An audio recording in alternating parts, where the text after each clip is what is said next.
Thanks for pressing play. This is Christopher Lochhead, Follow Your Different, the podcast that aspires to have real dialogues, not overproduced and edited interviews with amazing people who are making our world a different place.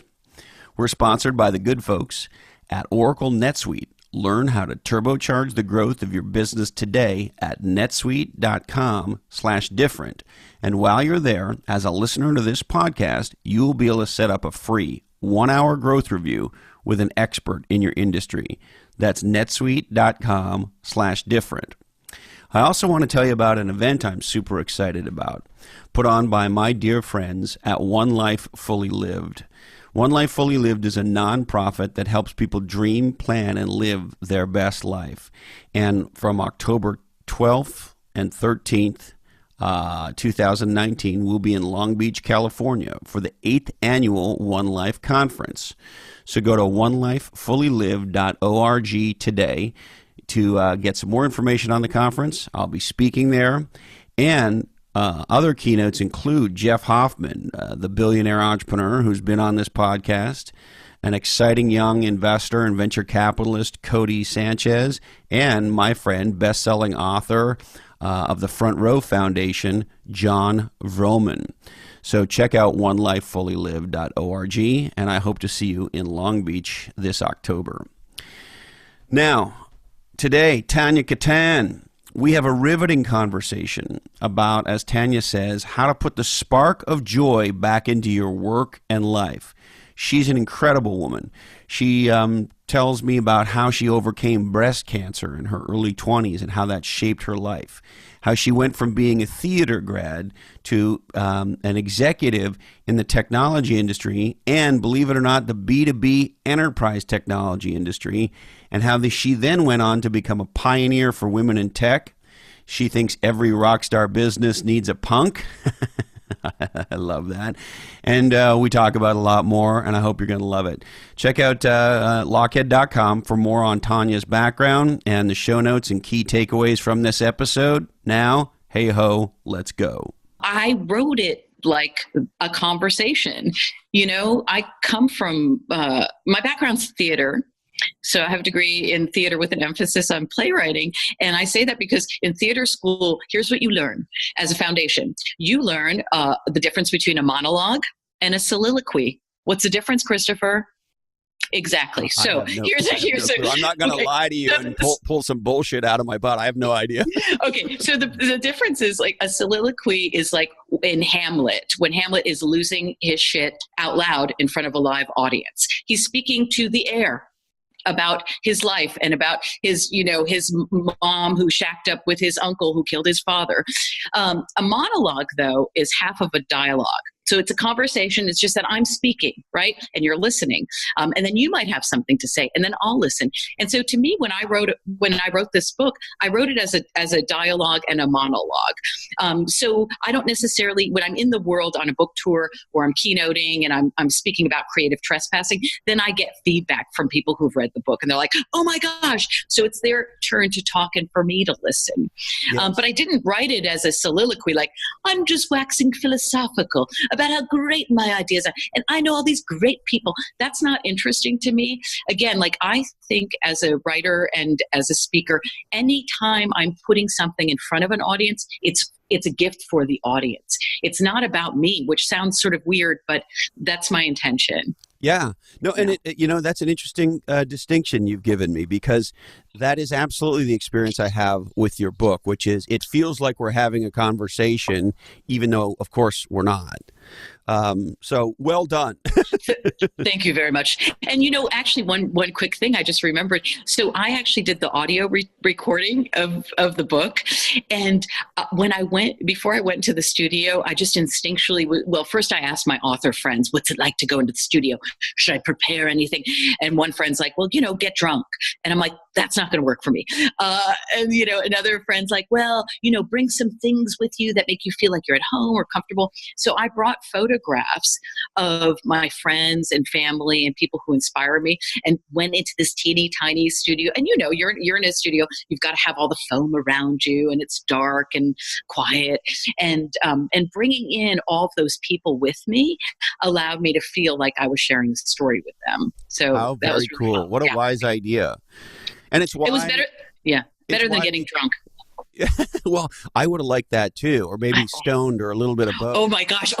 No, I'm like so little when it comes to drugs and alcohol. Let's just say that I cannot do any of those things. Wow. I know it's not. You're so little. I feel like a child person, like a child adult, when it comes to that. Like you want to eat an edible. I'm like, I can't even eat the paw of a gummy bear. Do you know what I'm saying? Or I'd be like. It is funny when people go, I ate this and I'm not feeling anything, and they start eating and they're like, don't do that. That's right. I know. I lived in the 90s. I'm familiar with that. Yes. So I want to, like, right off the top of this book, I just love the dedication. You say, for the risk-taking misfits who are brave enough to write fight songs on company letterhead. I don't even need to read the rest of your book. I love the fucking book. That is a magically written sentence. For the risk-taking misfits who are brave enough to write fight songs on company letterhead. Can you unpack that for me, Tania? Sure. Well, first of all, I write about in the book, and the reality of my life is I was born an outsider. My parents were basically like feral people. They were, that term adult children of, and it's usually followed by adult children of alcoholics or adult children of abusive families. My parents were just adult children. Like, period. Yes. Like, they just happened to have children, and they were wild, and we were all figuring out how to be in the world together. I love how you sort of make fun of your mother. Was it French accent? Am I remembering that right? Yeah. At one point, you sort of say something to the effect of, like, I wish I just had a normal mom who didn't have a weird French accent and didn't make me look all these things up for her and all that. Totally. Yeah, because as a kid growing up in the United States, I had a single mom. We were super poor. She was an immigrant. Right. So we were outsiders in so many different ways. And again, growing up in the 80s and 90s, those were strikes against you. And I had no idea until it was like I tried to fit in and I tried to hide all of my outsideriness, but it was determined to shine through, just like my spiky hair was like, I'm going to stick up. I don't care if you're in the workforce, and so when I found myself in situations where my outsiderness or my misfitness was actually of value to the organizations and the people around me, I was like, maybe there's something there, maybe. Yeah. And I think that we are all misfits. We're all outsiders and vacillate between being outsiders and insiders, depending on the day and the context. And so the risk-taking part, we're always saying, entrepreneurship and startup culture, it's like, take risks, make mistakes. And then you do, and your boss is like, why did you do that? Yeah. Well, yeah, you're out of here. Yeah. Paycheck gone. Yes. And I think that embracing the fact that we are misfits and we are flawed allow us to actually take risks and know that the outcome is always going to be better than okay.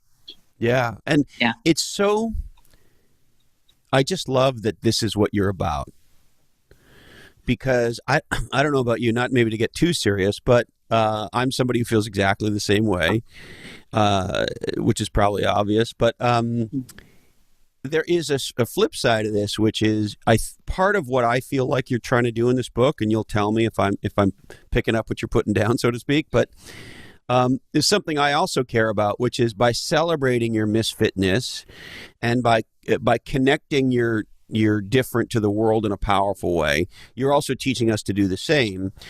And I think many of us who feel like misfits go through periods in life where it's very actually painful, right? One of my favorite songs is the Kermit the Frog song, It's Not Easy Being Green. I was just singing this, who are you? Are you sure you're not my real twin brother? I'm going to call my twin brother up and ask him. Christopher, I was literally just singing the Kermit the Frog repertoire. Yeah, it's not easy being green.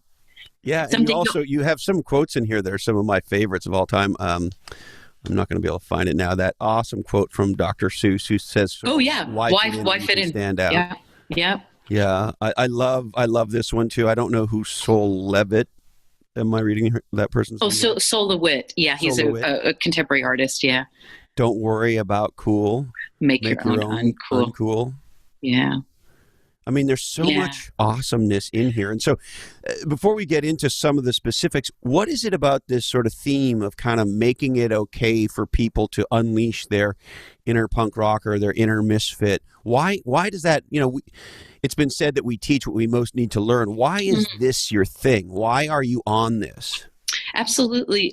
It's so funny that you were talking about how sort of painful it is to be an outsider, which is ironic because that's where all nobody writes films or writes books or makes software for you or about anybody who's perfect, right? We would never go to see a movie if the main character was perfect. To be perfect is like to be invisible. And I didn't realize that until I became an adult and had endured a lot of situations where I felt like I felt less than, I felt other. I had breast cancer, as you may know. I mean, I write about it in the book, which is kind of funny. I read your book. I know you did. But so at 21 years old. A young woman to have, I mean, I guess it can happen at any age, but it feels younger than what you normally hear about it. Yes, it was in the early 90s when really people weren't talking about it. And statistically, I was kind of a medical anomaly. But here I was going to school. I was 21 and I had my breast removed due to saving my life, a mastectomy, and then chemotherapy, and then I was bald. And then, I was also just coming out as being a lesbian in the world. And so walking through... So wait a minute. Sorry to interrupt you. So God. You are a bald, one-breasted lesbian? That's what you're... I was very hot, okay? Thank God for Sinead. Thank God for, Sinead and Ani DeFranco and other... I always thought Sinead. I still think Sinead's amazing. I know. But, so yeah, exactly. Talk about strikes against you and feeling like an outsider. And so in those moments, the only thing I knew how to do was actually write, was sort of document the stories of my life as they unfolded in front of me. It allowed me to also be kind of like like my own biographer. It allowed me a little bit of distance for when I was feeling deeply uncomfortable, scared, and just completely freaked out.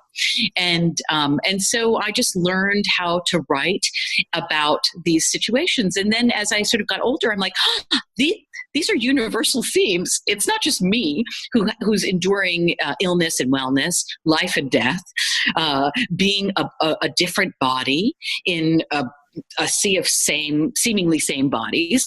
This is what every human being goes through and feels uncomfortable about and scared about, and sometimes can't make it through.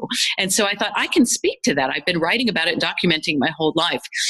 So that's where my need or desire to connect with people based on the universal truths that we all endure came from. And so what was it like for you to deal with cancer and deal with losing a breast at a young age? And, this is heavy stuff for a 20, 21-year-old gal.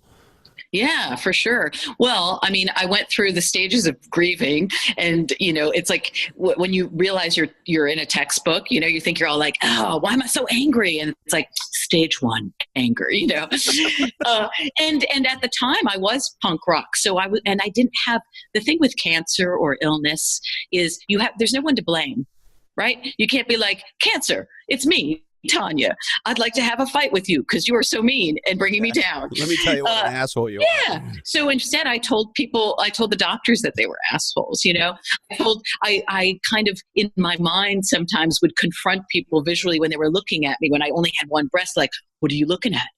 Is it because I have one boobie?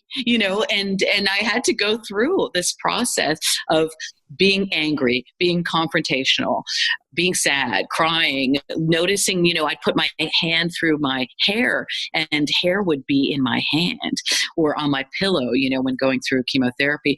And you can't escape it when you're going through that. You can't get another body during a time that you feel deeply uncomfortable in the body you were given.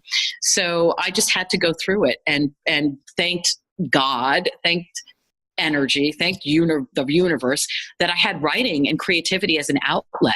That saved my life. Yeah. That comes across in your book, and you really, it feels like you are a champion for creativity.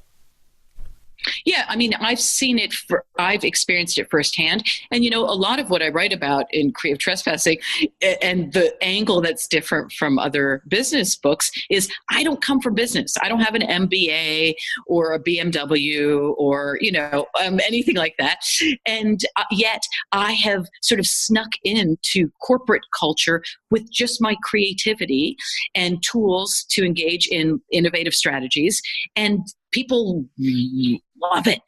I've come from another planet with the gift in my DeLorean of creativity and imagination, and yeah.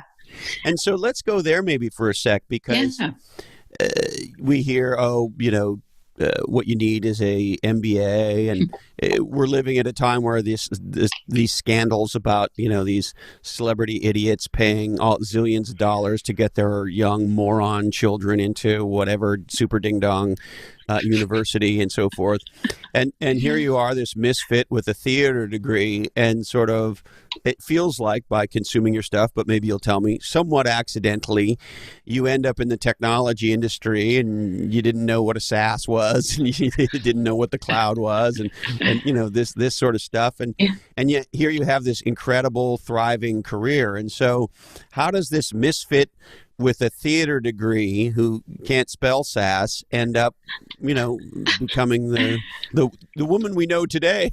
Yeah, that's awesome.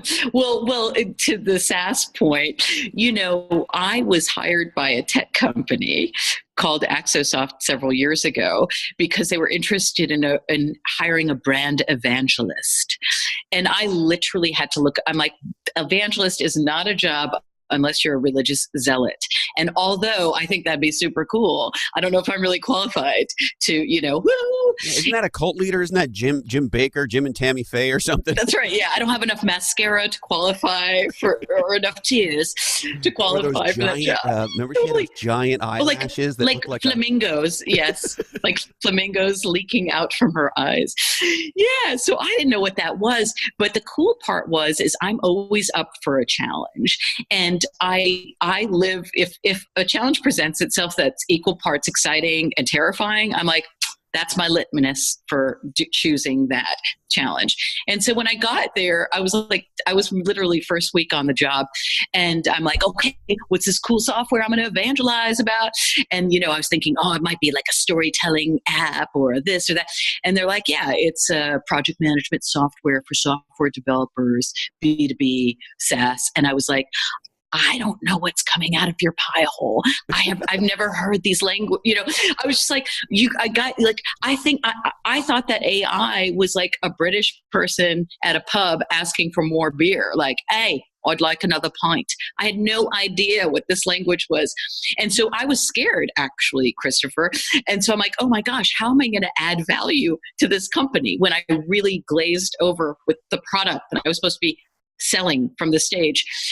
And so within the first couple months, my boss was like, hey, we want to come up with an idea for women in the tech field, and how, there's not a ton of women, and how do we address that problem and all this stuff. So then I'm like, okay, I can prove my worth. And I kind of got to work thinking about ideas to show how women are needed to be seen, heard, and celebrated for the superheroes they are in the tech space and then in every space. And so came up with this little symbol, the bathroom lady, and brought her to my colleague, Sarah, and said, hey, look, I've got the bathroom lady. And Sarah was like, awesome. And so I thought, I don't know, that triangle dress looks like a dress, but it also looks like a cape. Maybe she's wearing a cape, and kind of printed out the women's bathroom vector and took a pencil and drew. And I'm like, she is wearing a cape. And then I showed her Sarah with the cape, and Sarah's like, it was never a dress. And so we launched this campaign that went around the world. Yeah. It went viral. What year was it? Was never. This was 2015, which is, So to answer your question, here I am, this kind of knucklehead in technology who know nothing about SaaS and AI and IR and VR, whatever, and using storytelling skills and an ability to see audience and connect and use visual representation to show who's missing or what lurks behind the dress. Maybe it's a cape. And so it was great. I mean, talk about a creative legacy, leaving something like in good shape at a company. Axosoft and I gave birth to this campaign now together. So we co-parent pretty much. And if I'm remembering the chronology right, you'll have to forgive me because I consume a lot of whiskey, but that's awesome. And I've been known to hang out with my friend Mary Jane, but anyways, I digress. When did the Me Too movement start? Would that be 17? So you were a few years ahead. Is that right? Yeah. Which was really interesting. It was a really interesting time. And also maybe as a result, people were very celebratory of the It Was Never Addressed campaign. And also what it wasn't Me Too is wildly different and much deeper and more nuanced of an engagement. It was asking people to share and be brave enough to explore and expose their stories, their truths, and their scars.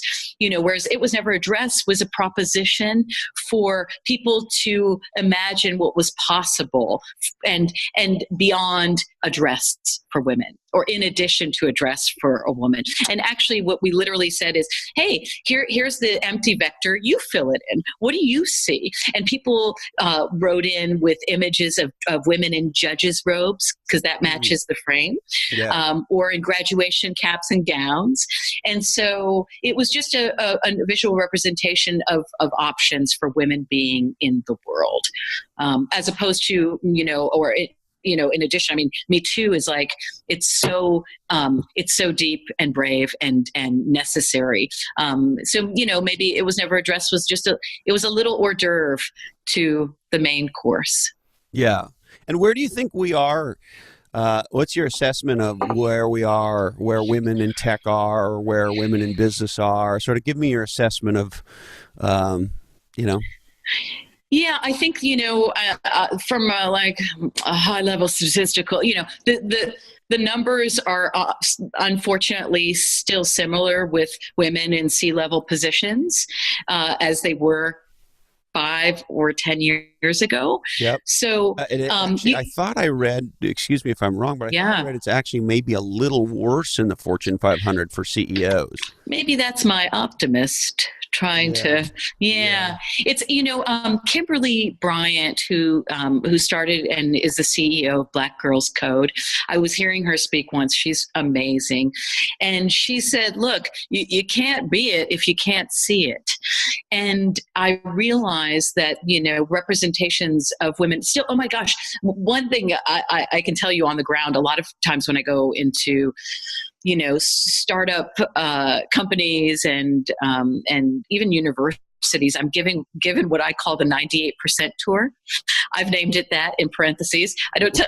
So the 98%, So it, like when you go into a lot of startup businesses, you see the vinyl quotes on the wall. All that borrowed wisdom from all the people we love, like all the Steve Jobs quotes, P.T. Barnum, and sha. And so I started looking and really taking stock, and I'm like, wait a second, 98% of the time, 98% of the quotes are from men and white men. I'm a big fan of white men. My brother is one. My dad. I have very good friends who are white men. Alas, diversity in the workforce is proven, to yield a good for everyone. And so what I've done is I've included a slide in some of my presentations of the 98% tour. And actually, I just have quotes up and I show them to people and I'm like, do you notice anything weird here? Like, what's going on? They're like, and I just was giving a talk at Expedia, and a white dude was like, they're all white men. And I'm like, I love you. And so I think that, by seeing who's not at the table, who's not on the wall, who's not being represented in the C-suite or on the ground, like who's not there, like when you see something, say something. when you don't see something, say something too. Say something. Yeah. So it sounds like you feel like we still have a lot of work to do. Yes. Yeah. Yes. And I mean, also along the way, celebrating the moments where we're making some headway too. I think that's great. It's not like, oh my God, we're done. We're so great. High five you. Oh my gosh. But it is like, we did good and we could do better. What did you think about when Jerry Brown enacted that law in California? And I forget the size of the company. It may just be all public companies headquartered in California must have at least one, if I'm not mistaken, female director. Am I remembering this right? Yeah, I don't know if it's one or if it's 50%. I don't know. I think that anytime anybody in a position of power invites everybody in and declares that that's actually a part of the foundation for their organization or government, that they are doing good in the world. Yeah, I think it's awesome when people say, hey, this is not acceptable, and here's how, and there's an accountability, right? Like if we're like, oh, it'd be awesome if we had more women on the board. Yeah, I'm trying to pull it up as California becomes first state to require women on corporate boards. I don't know if it was a percentage or. You just have to have one. Yeah, California just will be the first state to require public companies to have at least one woman on their board of directors. And wouldn't it be radical? Like, seriously, in this day and age, there are plenty of women who are qualified to be on boards. And in fact, Athena Alliance, Coco. Yes, and Coco's been on this podcast. I know. Back. It's been a long time. Yeah, I'd be curious to see what's going on right now. So, yeah, it's nice to have one person. It wouldn't be awesome if there was a dictum to include half the amount of people on a board. I mean, boards are like 10, 15, 20 people, to have one person percentage-wise. It's okay, and I think we can do better. And generally, Tania, I'm not a big fan of the government telling us what we can and can't do, generally. On this one, I think Jerry deserves, a standing O. And the other one that sort of, and again, this is somebody who has fairly, and I don't want to get political with you, but fairly libertarian views on a bunch of stuff. Like if you're not hurting anyone, then get out of my business. If you're hurting somebody, that's a whole other thing. But if I want to do X, and it's, that's sort of generally how I feel. But the whole thing about our Supreme Court, when we were going through the Kavanaugh thing, what was going on for me was, hey, this whole argument about whether or not he did or didn't do whatever he did or didn't, that's one discussion. Great. But I think we're missing the big fucking discussion, which is why are we nominating another dude?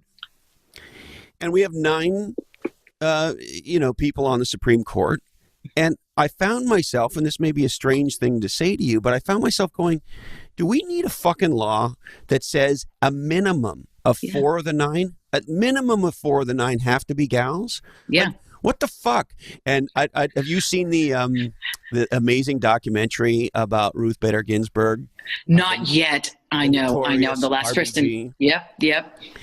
So there's this great quote you might have heard from her. She gets asked, when will there be enough women on the Supreme Court? And she says, when there are 9. Yeah. And my wife has like this yoga T-shirt now that says, when there are 9. That's awesome. Christopher, here's the deal. I'm voting for you if you're running for office. I am. That's all. That's all. The background that I have, I wouldn't get past first base. See, this is, you're actually proving something. Every once in a while, I'm like, if this whole, public speaking, writing, consulting thing doesn't work, I'm just going to run for political office. And then my lady says, your mouth is so foul, there is no way you can. Why I love this show, Veep. Oh, I love the way her character talks. And she's great. Not that I'm never going to run for public office, but if I were to run for public office, it'd be like, hey, just so you know, any fucking bad shit they said about me, I probably did that shit. I drink too much. I swear too much. I say things I shouldn't. Forget it. So, like, if you think you're going to out me on some horrible thing I said, fuck it. I did. You've already outed yourself. Yeah, exactly. You like preemptively were disgusting. It's like when Bush 2 was running, when he sort of said, "Hey, listen, there's 15 years there where I was drunk. I don't know what I did, so fucking don't ask me." That's a good out. Yeah. Now, there's so much in this book But I wanted to start, if I could, with Rule 11, outgrow adulting. Hell yeah. So tell me about outgrowing adulting. What do you mean by that? First of all, who came up with the word adult? Like, what does that even mean? And the more that I actually aged chronologically, and the more I realized, oh, I can still be playful and happy and bring a sense of joy to adult things, the more I realized adult was just bullshit. Like that. Yeah. It was like we got a script in the mail of how to be an adult. And we read over it and I'm like, okay, the performance is set for Saturday. The director's out of town. My lines are, yes, I will pay my bills on time. Oh, I'm going to buy a house. Oh, I think I need a lawnmower and a KitchenAid. And now I'm ready to adult, and that's just a lie. I mean, being an adult to me means being mature enough to integrate all the parts of your life and not have this separation or these silos between I am work Tanya, I am adult Tanya, I am fun weekend Tanya, I am punk rock Tanya, I'm just Tanya. And this goes back to your initial thing about branding, this idea that I'm a certain way in a certain context. We throw around this word like authenticity or being our authentic selves. To me, being our authentic selves means being ourselves, regardless of context. Yes. It's considering context, and it's bringing in the things that we want and that relate to the people in front of us. And it's also not excluding parts of yourself. I think this is what the problem is. A lot of times, in American culture, we have, weekends, and weekends seem to be times where people get effed up and vomit and party and paint and dance and and vomit on Tuesday if you want. That's right. That's right. That's what I do. I call it effed up Tuesdays. But but I mean, that sense of playfulness, if we relegate it to a specific time and space, then we're cheating everyone out of our awesomeness for sure. Yeah. And so, adulting, it's just another silo, man. Just another silo. I love that about what you're saying, because for years I've thought it was absolutely asinine, like this concept of work-life balance. Yeah. And the reason I think it's asinine is it supposes a context called there's work Tanya and there's rest of life Tanya, and you're trying to balance between the two, when in point of fact, sometimes you are going to be out of balance. You are going to work 80 hours, 100 hours a week. You're finishing your book. You're going on a tour. You're doing this thing, and it requires that level of work. But then, there are times where we need to back it down. And so it's more of the ebb and flow of life. You're not a different fucking Tanya at work, to your point, than you are on quote unquote the weekend. Totally. And actually that was part of the impetus for me even writing Creative Trespassing, is because I would give talks at companies and conferences, and there'd be thousands of people, and I would talk about artists and creativity and doing really disruptive programs while I was working for companies and how successful they were, and people would rush the stage afterwards like I was a nerdy rock star, and they would say things in hushed tones. They kind of look around, they're like, I have a degree in theater too, or I like to paint on weekends, or I like to crack jokes at open mic night, and I realized there was a disconnect between our creativity and our work, between who we are and what we do. And I thought, that's just bullshit. That's not true. And in fact, if I can show people how to bridge the gap between who we are and what we do, then people have a choice to be free even during the hours of 9 to 5, that they don't have to choose, focusing all of their awesomeness on 2 days a week. And why do you think people feel like, and maybe not all people, but some people feel like it's risky to, I love this other one, Rule 13, crash the company picnic, right? It's risky to unleash their inner misfit, or however you want to describe it, at work. There's such a strong human drive to fit in and to not be what you're describing. Yeah, it is risky, but anybody who's done anything of note has taken a risk to disrupt the patterns and habits that are keeping everybody stuck and that are, actually trying to solve problems that maybe nobody's looking at in the company. So it's a risky proposition. But at the end of the day, the most important thing that to remember and that I preach and teach is that you have to be honoring the mission and the vision of the company or organization that you're working for. If you're doing that, how you get there doesn't matter. And also, if you're able to quantify and qualify what you've done to impact the bottom line of your company and organization, who cares if you get pushed back or if you get pushed down? That just means you're on the right path. Yeah. Yeah, and I've received a lot. I mean, I haven't been just like skating through corporate culture and everybody's like, high five, Tania, I'm so glad you're just running around the office with a videographer. We think that's awesome. Yeah. They think, I've been definitely, boards of directors have said, we're concerned that Tania is not working, but just having fun, as if the two are mutually exclusive. And so I learned how to quantify, to show the numbers. Yeah. To show, anyway. Yeah, it's, and it seems like maybe the bigger the organization, the worse it gets, although I'm sure it's true in some startups as well. But just sort of this need to fit in. The other one I'm curious to ask you about, my friend, the entrepreneur David Cancel, who's the founder of Drift, he talks about a lot of smart things, but one of them is how much he's against consensus. Oh, totally. That somebody should be pissed off and be disagreeing significantly with every meaningful decision that happens, because if not, then we skated to this safe place. And so, there's a lot in your book, I think, that people could look at and go, like you said, Rule 16, fire the hierarchy. Well, those dominance hierarchies are in place because the people at the top of the dominance hierarchy like being there. And if you're the person who says, fuck the hierarchy, you're at tremendous risk of getting fired. And it took me a long time to learn this, but one of the biggest fears people have in life is being fired. And so how do I take your advice, particularly if I'm somebody who doesn't want to get fired?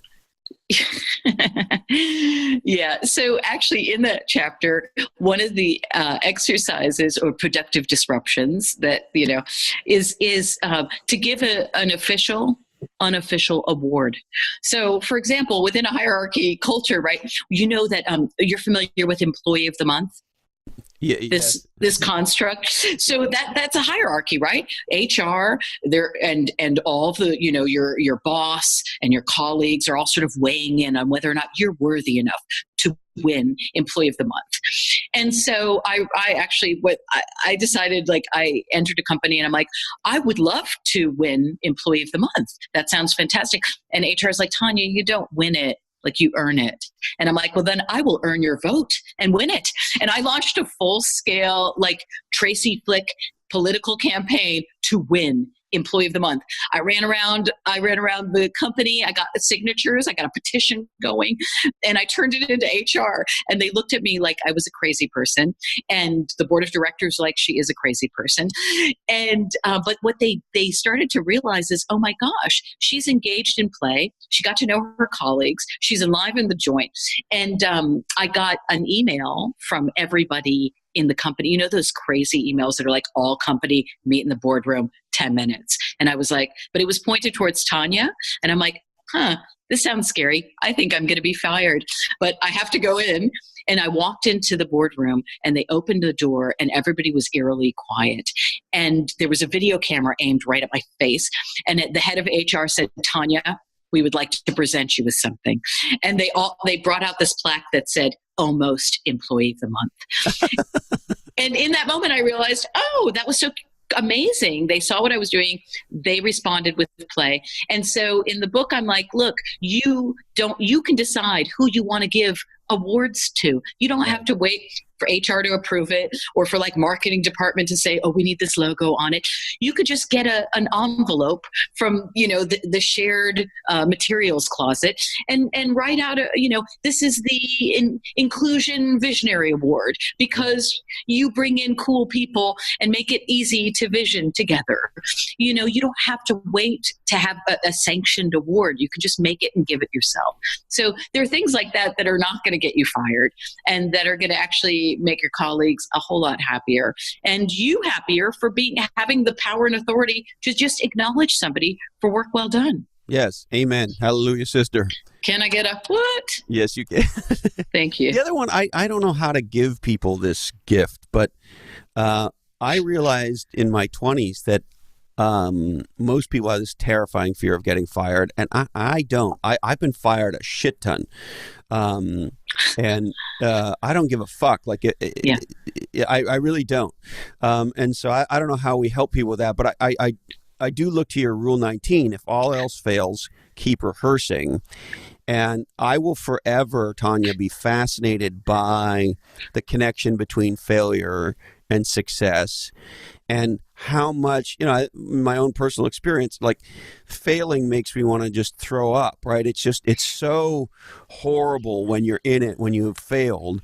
And yet the truth is, we learn so much more typically from failing than we do success. I think we do learn some things from success, no question. But the pain of those failures, at least for me, motivates me and educates me. And the bigger and more publicly embarrassing the failure, the more it hurts, but yet the more value it delivers. And so I guess all this, if all else fails, keep rehearsing. Can you unpack sort of your thinking around failure and this notion of rehearsals? Yeah. So coming from theater, that whether or not, you take months, sometimes years, to put a production together when you're ready to actually be on stage and offer it up to an audience. You don't know how many people are going to show up. That's not like part of the equation. Like, we've put together a very fine show. We guarantee that 200 people will show up every night. And so, whether 2 people show up or 2,000 people show up, your job as a performer is to give the best show you got in you. That's your job. Doesn't matter, actually. And so I've learned the hard way. Oh my gosh, I did the Edinburgh Fringe Festival, which is like, have you ever been to that? They're literally... I haven't, but I hear it's an incredible thing. Okay, hundreds of thousands of people from around the world show up, and there are thousands of performers vying for an audience. And I was like, the year I performed, Joan Rivers was performing. So let's just say I wasn't getting any audience. Not that I'm comparable, but they're big headliners. And so I was like in the streets handing out pamphlets, about my ship saving Tania's privates. It's a show about boobs, the ones you date and the ones you lose. It was just crazy. So I show up and it was a one-woman show about enduring 2 rounds of breast cancer. And at the end of the show, I would take off. I love that you were telling people it's a show about boobs. Look, you've got 2 seconds. I wanted to I want to get everybody, cast a wide net, right? I love it. And so, I showed up the first night, and it was one-woman show. So just me for an hour and 20 minutes, no intermission. And I'm like ready, the lights dim. And then they come up and I say my first lines, cancer. And I'm like, cancer, I have cancer. And then the lights in the audience come up and I see the audience who will take this journey through boobs with me. And it's 3 dudes, and one's drunk totally. And one's like falling asleep. And one's like, okay, I paid some money and I want to see the show. What am I going to do? Hide, And so I gave him the best show I had in me. And my goal was each night, I just wanted one more person to come to the show. That was it. And it worked. And one more person came each night. But again, it doesn't matter. And in fact, Samuel Beckett says something years ago that entrepreneurs quote all the time, but they missed one word. It's ever tried, ever failed, no matter, try again, fail better, right? But they always focus on the failure. They never focus on the word try. And to me, success is trying in the face of failure. That's what success is. It's knowing that we're going to fail.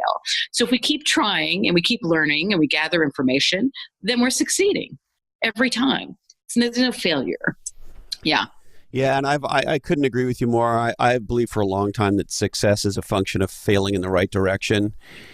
And it may not be the success we thought. It may be orthogonal, but there's somehow, I don't know. I mean, I don't want to sound like I've lived on the West Coast too long, but there's something about applying oneself in a direction, in a committed way, where the universe does reward that. It may be over here on the right or the left of the direction we were going. It may not be the success we thought we were going to have necessarily, but it would appear that sitting in your mom's basement drinking beer farting is probably not going to generate.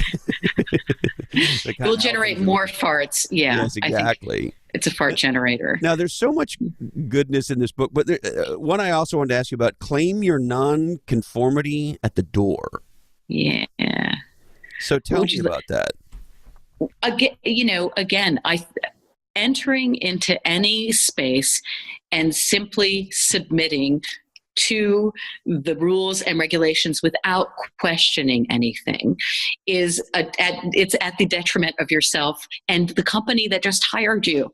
People, the more you realize that the more goodies that you have on the outside of the job that you bring in, the more helpful and disruptive you will be by nature. So the nonconformity, like what does conformity mean to you, Christopher? Like, what does that mean? Like, it means fitting in. Right. And so do we see anybody who's fit in? Do they become a part of the landscape or like another book on the bookshelf that we no longer see the cool designed cover of? And a lot of times, I work with a lot of people who are embedded in tech culture. Yes. and don't necessarily feel comfortable like sticking out. But embracing your nonconformity isn't about being an extrovert or standing out. It's about understanding your skills and your ability to imagine and using that for your job and your tasks. Something that I've learned working in contemporary art is that artists ask what if questions. And so this is, to me, those are the most nonconformist questions to ask. What if what I'm looking at here is not, what if I turn that symbol upside down or inside out or around? What if instead of, launching a brand campaign online, we launched it in outer space? What if, so it allows us to dream and imagine beyond the rules and regulations. We already know what's tried and true, so why not try something else? So that's to me the nonconformity part, and this is something people get scared all the time. They're like, well, but what if I try something and I get fired or I get reprimanded? And I'm like, well, have you tried conforming? Yes. How's that working for you? Not so much. Why not try something else? That's it. It's a proposition to try something beyond what you know to be true and not working. It's about getting unstuck, right? You already know what it feels like to be in a holding pattern. What happens if we disrupt that pattern? Yes. Yeah. And it feels like so much of your work is inspiring and giving people permission to step out. Absolutely. Well, and not me giving them permission, but them seeing that they can take permission. Yes. And there's that phrase, take initiative. I've thought about that for a while. It's like initiative is just waiting there, and it's you've got to take it. You've got to grab it and do the thing and see what the outcome is. You don't know. This is why, this word over time, this word empowerment's gotten fucked up, I think, because I was like, oh, well, I wasn't empowered to do that. Right. What? Empowering is something you do to yourself. Right. Absolutely. What do you mean? Well, my boss didn't. I'm not empowered. Go fuck yourself. Yeah. Empower yourself. I've definitely been in situations where I've been a blamer. Like, I can't do my job. I don't have any budget. You suck. Like, you're not. This isn't a creative environment. I can't be creative in this environment and all that stuff. And then I learned, wait a second. I hate to interrupt you, but I love the way you move. Why, thank you, Christopher. Watch this. Yeah. What? Are you gonna take it? I'm gonna pop and lock right to you. Child of the 80s. I've got a cardboard box I'm gonna spin right now. No, I'm kidding. I could though if I needed to. I bet you could. Oh my gosh. Now, Tania, is there anything else that you would like to touch on? I think that the coolest thing about investigating what this creative trespassing is to me and how it's actually impacted people in a really positive way is that we don't need to be like in a job or a field that's uniquely creative in order to be uniquely creative within the work we do. And the minute we realize that, it's like, oh, I'm free. I am free. And in fact, imagination is the most powerful tool I can use whenever I want. Basta. So that's really it. I want to, hopefully the book will, when people are like, oh, well, what do you hope the book will do? I'm like, I hope it will cause a creative revolution in the workplace.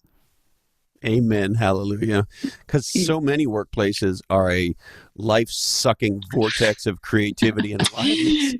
Totally. But then, what the cool thing is once you start saying like, actually, I've been giving unofficial awards, or I like to do these creative things, you realize there are creative trespassers all around you. A lot of us are like laying low. And one dude that I interviewed in the book, he's the senior vice president of a Fortune 100 company, who was actually in a punk band, like headed a punk band. And he talks about all that, how those skills were transferable to corporate culture. He's like, if I need to get somebody's attention and I'm at a podium giving a talk in corporate culture, I know how to do that, and also embracing the DIY culture of punk rock, and taking initiative. So all these people who've done really cool shit in the world. My friend Elizabeth Cutler, co-founder of SoulCycle, she didn't wait around for hey, maybe somebody will come up with a great idea to do something that enlivens your body and your soul. And she started it in the beginning of the recession. What? Yeah. Crazy. Her and Julie Rice. She just is like, I think this is a good idea. I want to take a risk. Yeah. So it paid off, not because she was looking to make a gazillion dollars, but she was looking to make herself and those around her happy and do two things at the same time: explore ourselves physically and emotionally and in a spiritual way. And I've done SoulCycle and it works. It really feels if you do you drink wine at all? I've been known to knock over a $2 chug or two. Oh, fancy pantsy. So, okay, why don't you start with like $100 bottle of wine and then go back to a $2 chug? That's what SoulCycle does. It effed me up for because I felt like, oh my gosh, I feel like I'm being fulfilled in many ways, not just one way. So just saying. Anyway, all the good people are taking risks.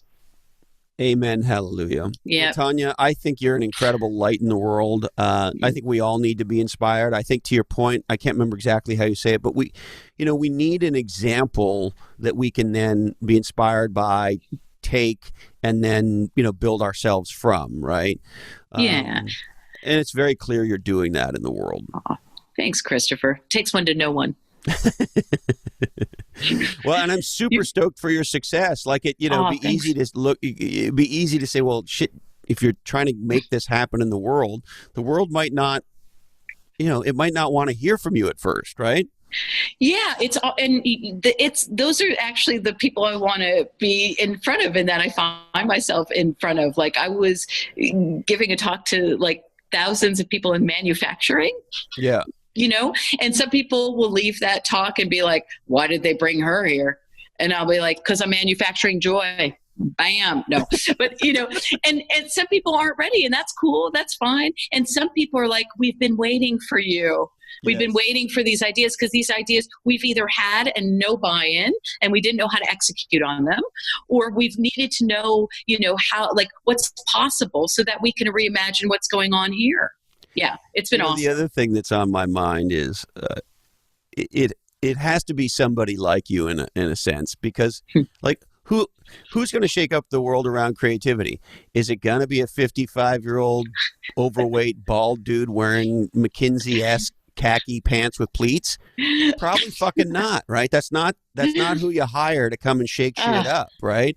Yeah, I think anybody who's wearing pants with pleats, not ironically, might not be the right person anyway. Yeah, it's like, hey guys, to hide your the young adult ladies, they love the mom jeans, but there's a little irony there. So yes, I look, again, it's just like I'm just being me in the world. And that happens to be an awesome conduit for creativity. And I've done the shit that I'm preaching about.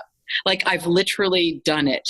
And I've had the privilege of meeting people who've done it, who are more high profile than myself. And it's possible. We're doing it. We're doing it. The big learning I take from you, and this is a thing that I want to learn over and over and over again in many different ways. I think, I don't love this expression, follow your passion. I really do think it's about follow your different. It's figure out what makes you different and unique. And the second part's equally important. Connect your different to the world in a powerful way. And your different needs to make a difference, needs to be viewed as important, right? So it's not just enough to be, different and weird and interesting and creative and whatever. But the second piece of connecting your different to the world in a way that makes an impact is so to me, it's two pieces, right? What is your different, and how do you discover it and pursue it and follow it and all that? And then how do you connect your different to the world in a way that it matters, in a way that is interesting, in a way that moves something forward in a valuable, hopefully exponential way. And that is something you've been able to do when, a lot of people haven't. And I think a lot of people don't even try. That's real. I love that you're different, and using that as a catalyst, and also realizing that you're different is everyone's different. If you're talking about universal truths, right? This idea of feeling other, this idea of mortality, this idea of being alive in the face of death. We are all experiencing this. This is something, we learned in theater, is how you can, the more specific you are in telling your story and identifying your difference, the more universal you are. And that allows for us to connect with other human beings, and puppies as well. But and the environment and all the things. Don't forget, and chickens and hens and all the things that breathe and live. But this idea of knowing that I am different and you're different, and that's where we're forming bridges and ways of helping each other heal in the world and grow. Yes. Yeah. Well, I couldn't agree with you more. Tania, you're incredible. I love this book of yours. Thank you so much for writing it. I know what it takes to write a book like this. And I really appreciate that you wrote it. And you're welcome back anytime. Christopher, thank you so much. What a treat. And I'm going to talk to my twin brother and see if he's really my twin brother or you are, Christopher. Yeah. Well, you certainly have the hairdo that if I had hair, I would want to have. And if I didn't have hair, I would want my head to be nicely shaped like yours. Thanks, Tania. You're fantastic. Take care. Whew. Tania Katan. I hope you enjoyed that conversation as much as I did. Now, as you know, in business, you got to know your numbers, because if you don't know your numbers, you don't know what's going on. And more than ever today, we need to stay on top of our seminal numbers. That's where NetSuite, the #1 company in cloud ERP, comes in. Imagine having every critical number you need to manage and grow your business at your fingertips, on your smartphone, anytime, anywhere. NetSuite makes that happen. With some amazing dashboards, you can stay on top of sales, orders, finance, accounting, inventory, and even HR. Thousands of the best-known companies and brands, particularly fast-growing companies, use NetSuite to manage their business, and now it's available to you, and it's surprisingly cost-effective. And I want you to know, NetSuite's been with us for a long time right now. And we will never have a sponsor on this podcast that isn't a company that I believe in. And one of the things I love about NetSuite is this is a company that is deeply committed to helping entrepreneurs grow their business. They've really become the platform for companies from the garage to the IPO and beyond for facilitating your growth. And that's why I'm stoked to have them with us. And that's why I want you to go to netsuite.com/different. While you're there, you'll be able to set up a free 1-hour growth review with an expert in your industry as a listener to this podcast. So check out netsuite.com/different, and you will always know. If you want to get a hold of us, send email to blackhole@lochhead.com, Lochhead. And if you want to check out what my 15-year-old nephew calls my weak social media game, I'm at Lochhead and at Lochhead on Twitter and Instagram. All right. We would like to thank Tania Katan, our awesome guest today, in her red-hot book. Check it out, Creative Trespassing, How to Put the Spark and Joy Back into Your Work and Life. Let's not forget onelifefullylived.org, the nonprofit helping you dream, plan, and live your best life, and our 8th annual conference, October 12th and 13th in beautiful Long Beach, California, 2019. Come and see us. The incredible bestseller, the #1 bestseller, Niche Down, How to Become Legendary by Being Different, written by Heather Clancy and none other than me. Check it out. Now, if you're a growth-oriented person and entrepreneur, why not check out growwire.com? This is the new place on the internet for people who want to grow themselves and their businesses. Now, speaking about growing yourself, one of the most critical things we have as entrepreneurs is our time. And if you want to get back some time, why not consider the power of a virtual assistant? Check out my friends at Bottleneck Virtual Assistants, bottleneck.online. And do you, like me, live in beautiful Santa Cruz, California? Is it time to take your fitness to a whole new place? Why not start training like it matters with my friends at Paradigm Sport? Train like it matters, Paradigm Sport. All right, I need to remind you that this oddcast is the sole property of the Lochhead Oddcast Network, and we'd love it if you just shared the shit out of it every once in a while. Why not? As a side note, make no mistake, your shares, your word of mouth is the #1 thing that drives our growth. You've made us a top 30 business podcast, and Databird Research called us one of the 100 outstanding podcasts on the planet, and I can't thank you enough for your love and support and for telling people about this podcast, or oddcast, that is. I must warn you that clearly we get produced in a studio that does contain nuts. Remember to teach people creativity. Don't be lame. Get out of the passing lane. In many states in the United States, going slow in the left-hand lane is illegal. Don't forget to listen to 80s rock music. Do some thinking about thinking. Thank you so much, Candy Dandy. I love you, Mom and Dad. Hey, Colin, this oddcast really ties the room together, doesn't it? Today, our deepest apologies go to Dennis Mullenberg, CEO of Boeing. Sorry, Dennis.